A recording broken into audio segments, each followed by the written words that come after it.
St. Mary's College, Biz Ed 123, Financial Management, Goldman Sachs, Team 5, Take 5, and Action. All right, good morning everyone. My name is Camilo. I'm the leader and marketing director. I'm alongside my partner and financial analyst, Alex Banks. And we will tell you more about the Goldman Sachs valuation report. This will be a little bit of the main points we'll be talking about. A little bit of the background. It was founded in 1869 by Marcus Goldman and Samuel Sachs. Goldman Sachs is a leading global investment banking management firm. They commit to people, to their capital and ideas to help their clients and shareholders and communities they serve to grow. And their business segments are investment banking, investment management, investments and leading, institutional clients and services. These here are their services. They focus in five main things that are investment banking, to advise companies in where they can have the most capital, their securities, asset management, investments and leading, and they also do research. Going over their leadership, their current CEO is David M. Solomon. He's in charge since October of this year, but he's been in the company for over 19 years. Here alongside his other board members and executive members. They all been around 20 to 16 years around in the company. The company's vision, they're committed to a distinctive culture and set of core values that are reflected in our business principles, which emphasize placing our clients' interests first, integrity, commitment to excellence and innovation and teamwork. And their mission statement is to provide a wide range of financial services to a substantial and diverse client base that includes corporations, financial institutions, government, and individuals. This is the current bank ranking. They're placed in the top 5 with a 0.92 of total assets. Looking at their SWOT analysis, their strengths, they have a successful track record developing new products. They also have reliable suppliers and a strong free cash flow. Some of their weakness, they have limited success outside core business challenges, moving into other products based on their present culture. Their financial planning is not done properly and efficient. Some of their threats, since they're located in various countries around the world, they have liability laws and that affects their position policies in those markets. Their opportunities, new trends in their consumer behavior can open up a new market, and also market development leads to a dilution of competitors' advantage.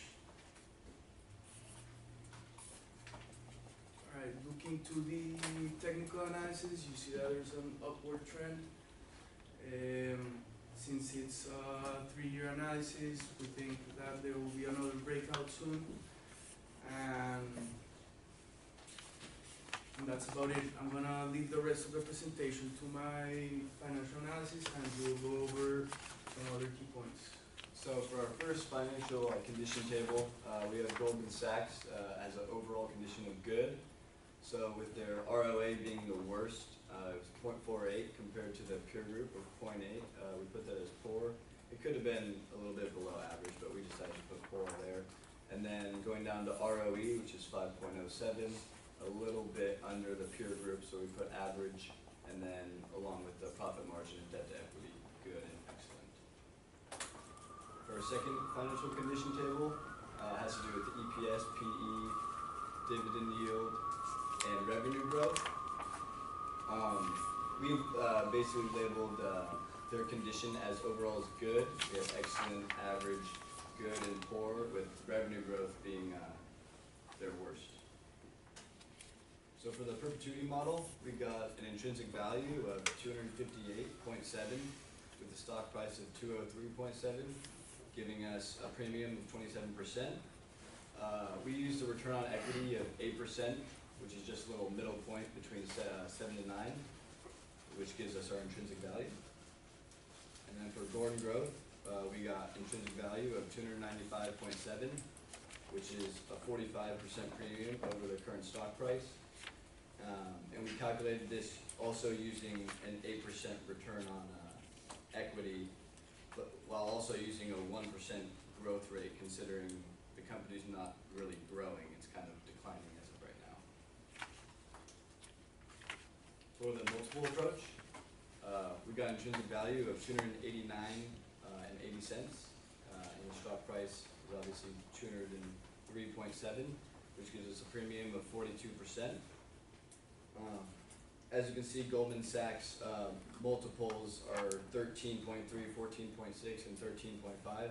So we decided to go ahead and use a multiple of 14 to get our intrinsic value for this approach. And then for DCF, we got an intrinsic value of 304.20 cents, which is a 49% premium over the current stock price. And we used a weighted average cost of capital of 8% to get at this answer. For our weighted stock valuation, we went ahead and allocated a little bit more to multiple and DCF to get a more accurate intrinsic value, and our recommendation is to buy. So as I just said, our recommendation is to buy with an intrinsic value at 295.30 cents, and compared to our current stock price of 203.70 cents, is a premium of 45%. Therefore, for our index, we would buy futures, buy forwards, buy calls on futures, write puts on futures. And then for ETFs and stock, we're going to buy on margin, buy calls, and write puts. Thank you, and are there any questions? Can I see your resources or your references? You sure can.